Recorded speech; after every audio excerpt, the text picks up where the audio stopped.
Today I wanted to come on and talk with you guys about some interesting aspects of what it's like to be psychic or intuitive. Now the reason I'm making this video is because I was inspired by a TV show I watched recently about a psychic medium. And the thing that really impressed me about the show was that I thought it gave a really accurate, depiction of some of the aspects of what it's like to do what people like me do, right? I'm not a medium, I read tarot cards, but I can channel certain information and different things like that. I am connected with spirit, just in a little bit different of a way. The way that I help people with my gift is a little bit different than kind of what like an actual medium will do. But you know, there's a lot of different gifts, and a lot of people in this community have things like that where they use their intuition to help people in different ways. And some of the aspects that I really liked about this I thought were important to talk about, because there is a really big misconception in the general public of what it's like to have these abilities, of what it's like to do this job. Because I think we always see kind of like the glitzy glamour side of like, oh, this is so cool. And the accuracy of what it's like day to day is much, much different. So that's what I wanted to talk with you guys about today. So we're going to go over a couple different topics, and you know, if you have any comments or any experiences you'd like to share, you know, please drop them below in the comments as we go along. The first thing that I noticed when I was watching the show is that people were kind of complaining a little bit in some reviews and some things about this particular person about, oh, well, they don't know everything. They don't have all the answers. They're confirming to see if this information is correct. They're asking questions about situations, you know. For example, they would say, oh, this person, you know, had like A, B, and C, but they don't really understand what was happening in the situation. They're just getting random pieces of information. So people are trying to discount this and saying, well, anyone could just look stuff up or get random pieces. Now, what I think people don't understand about having this gift is, I'm not God, I'm not Jesus, I don't have this, every single piece of information that's in the universe is not given to me specifically. You know, I'm not here to, you know, replay your entire life for you and know all of the circumstances. It's not how it works. Now, there is a ton of information that I can get to in the universe. However, the universe does block things sometimes because we're not meant to know everything. Our heads would explode, right? If we could have access to all that information. A lot of things in life are lessons we have to learn, so we don't always get everything. And honestly, like, I wouldn't want to. It would just be too much. It would be overload. I'm overloaded with the stuff that I get anyway on a daily basis. Our brains are not meant to process that information at once. And so in situations like these, what I would also say is, you know, spirit in my personal experience has always provided the most important information and brought that to the surface in all of my readings and all of my connections. And I see this too when I watch other people do things. It's really the important nuts and bolts, meats and potatoes, because spirit doesn't have time to sit with you all day and like prove or try to have to validate everything for you. It's like, I'm giving you this information that's the most important. This is what you need. You can work with this. Will you work with this or not? And that's pretty much what it is. So, you know, sometimes when, you know, I always tell people too when I do readings, I'm not here to guess your kids' names or give you the winning lottery numbers. I'm here to help you make sense of what's going on, to help you understand what's happening around you, to give you a sense of comfort and peace, and to help give you some guidance and some understanding of what is happening around you. And that's personally what I try to do. And that's what I saw this individual trying to do as well. So I think that's really important to remember when people go, oh, well, they don't know everything. It's like, well, you don't know everything about all the stuff that you know either. So, you know, we have to keep things in perspective, and I think that's very important. The other part that I really liked about this particular medium, and this is something that I try to impress on people too, is that there's a time and a place to share information in public spaces when you are giving readings, when you are intuiting information.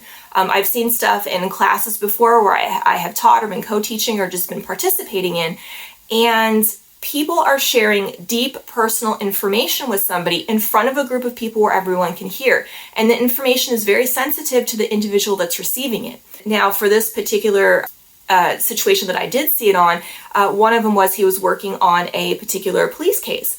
And so for reasons like that too, yeah, you have to be mindful and respectful of things. But also too, if you are bringing up, you know, uncomfortable situations for people just in a group setting of any kind, you want to be really respectful and mindful, because how would you feel if somebody just blurted that out to you?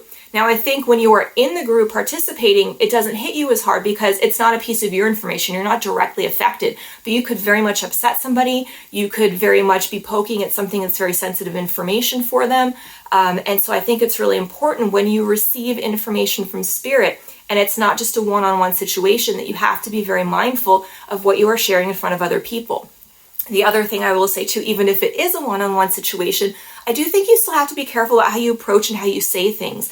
This was another situation in this particular show that I liked because it was dealing with people who had passed on and were grieving. And I think the important thing to remember with that is that, these people are in a very sensitive state. And sometimes when you are having to relay information in this way, you have to be mindful and aware of where someone's at and how they can receive information, especially if it might be something that's hard to hear or difficult to say, because talking about something in general will be hard. I have done a lot of readings like this personally too with my cards, where I've been reading for people who are in places of grieving, and you have to be very sensitive to those needs. It's not just about you and the information being slapped down. It's about holding space. It's about another person being there and them having feelings and emotions and reactions to what you are saying. So I think that is very important to remember as well. The next thing I want to talk about is the toll that this takes on your body, because I think this is not really mentioned either. And people kind of, I think, don't understand. They just think, oh, this is easy. They just blah, blah, blah, blur all this stuff out, and that's what it is, and they go home and live their lives, and it's fine. Okay, so even when you are, not necessarily using your own energy, but you're channeling, it takes energy out of you to focus and downshift into that space. I don't think that's mentioned enough. I think the other thing that people don't understand too, you're not in my body, you're not in somebody else's body when we're doing the readings. So sometimes, especially too, if somebody is a medium or sometimes a medical intuitive, we will feel things in our body. Like when I'm doing energy work sometimes too, and I'm moving energy, I get sharp pains in different places that show me where stuff hurts or when the energy is moving. If you are channeling somebody that has had a heart attack or died in an accident or something like that, you might feel the impact of certain things. You might feel like you can't breathe. I've been in places where I've gotten headaches and just dizzy and almost passed out from just different energies coming through. So I think when you're looking at this, people look at it for the entertainment value, like, oh yeah, this is cool, they're doing the messages. But this has an actual effect and a toll on the person that's doing it. That's why, taking care of yourself is so important. That's why having boundaries is so important. That's why saying no sometimes to people who need a reading when you're not in the space to do it is important, because you need it for the longevity of your craft and your gift, and to be able to continue sharing and helping people. So that's another really important thing that I liked that was shown. Something else too that I thought was really interesting was they actually showed one of my kind of little hot buttons, and that's that sometimes doing this work is scary. You'll see like a full-on apparition, you'll see something out of the corner of your eye, things will move in your house in the middle of the night, light switches will go on, you'll hear voices, things happen, and it is a little bit freaky. And even though you know and understand where it's coming from, doesn't mean it's any less weird, doesn't mean it's any less frightening for you. The only difference is you know what's happening, but that's about it. It's still kind of scary sometimes. Now, there are tools and things that we can use in order to try to move those energies out of our space, and that's where we benefit because other people don't have that. But, because we are so in tune, sometimes things come to us in our own personal private space more often than other people would get that. So it's sort of like having an open door policy when you don't want one, and learning how to shut the door and how to even remove people that, push that boundary of the door on the spiritual side of things. So I thought that was really interesting too, because that is something that I get a lot that, my close friends understand about me, but a lot of the general public just really isn't aware. Okay, there's two more things left that I want to go over with you guys before I sign off here that I think are important. I know there's a lot, bear with me. So the second to last thing I want to go over is, it kind of goes back in regards to respecting people's privacy. This one is respecting people's space. What I will say is that in a lot of, media and shows and television, you see, psychics, intuitives, mediums just going up to random strangers in the grocery store, and they share information with people that, they didn't necessarily ask for. On very rare occasions, I will say that sometimes doing this can be helpful, right? Because sometimes people aren't really into this area. It's not something they would seek out. Maybe sometimes it's something they just genuinely really need at that time, and it can be helpful. However, in most of the times, I don't think this is the case. Because imagine if you are sitting just doing your errands and all of a sudden somebody like kind of just invades your space, starts coming up to you, starts talking crazy talk, just starts dumping all this information on you, and you're like, what the fuck just happened, right? So I think one of the other things is really important is that you need to be respectful of whether or not people are in a place to do a reading. It's sort of like just like walking into somebody's houses and opening up the cabinets. You're dumping very heavy, serious information on somebody. You're not asking what time it is or what the best restaurant in the area is to eat at because you're hungry, right? It's differences in the, I guess, the meat and potatoes of what the information is.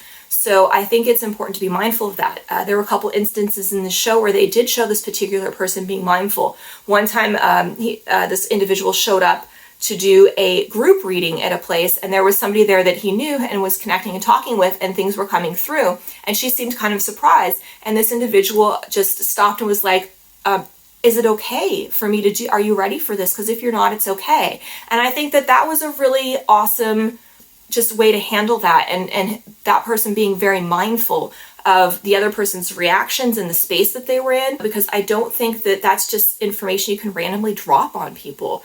The last important piece of information that I wanted to share with you guys today is that sometimes when spiritual people are very upset or very personally, emotionally involved in things, we don't get information. We get dead air. My cards, honestly, if I'm trying to read for myself and I'm upset about something or I'm super stressed, it's like a big blur of color. It's a beautiful blur of color, but all my tarot cards are sort of kind of meld together into one giant art piece. And the show that I was watching, there was a particular situation this individual was trying to figure out and was very frustrated because, they go, I can help all these other people, but I need help, and now I can't help myself, right? Like this seems so unfair.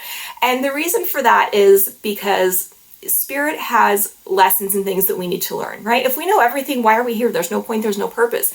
And while it can be frustrating, these lessons and things that we learn, right? These life lessons and ways of navigating situations are very important, because that is what helps us help other people in our work, because it gives us an understanding of something, right? And it allows us to put ourselves in the space that another individual is in. Not necessarily to give advice, not necessarily, to tell them what they should be doing or how it is, but just to understand and be able to hold that space for them in a way that's appropriate for what they need at the time. So that was kind of the last thing that I thought was really interesting and important and really kind of spot on about the way that this show was made. I hope this really helps you, understand a little bit better about how things work and how we work, and, what you can expect from us if you are, getting a reading or getting a session of any kind, an intuitive session of any kind. So I know this was a long one, you guys, today, so thank you for hanging in there. I really appreciate your patience. Hopefully you've learned something new and valuable to take with you on your journey. And until next time, I really appreciate your support. And I hope that you all have an absolutely beautiful day.